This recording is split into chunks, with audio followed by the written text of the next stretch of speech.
Noong mga nakaraan ay meron tayong video na nadali yung sisiw namin na hindi ko malaman kung anong predators.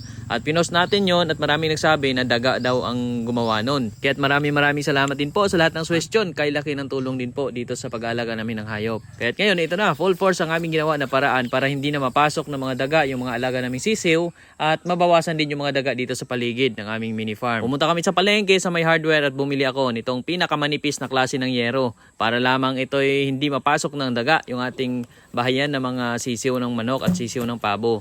Bukod dito, ang tatay ko na may naghanda rin ng pang-trap naman doon sa mga daga para hindi na rin makapasok mismo pati doon sa ibang itlogan ng mga alaga. Kasi minsan kapag nangitlog yung mga manok namin, yung mga sisiw nagtataka kami na babawasan or kapag di namin napapansin na may sisiw na at inabot pa ulit ng ibang gabi ay nauubos yung mga sisiw. Ang napapansin na lang namin ay yung mga itlog na lang na wala ng mga laman. So ibig sabihin yun ay napisa na sana kaya lang ay kinain na ng mga predators.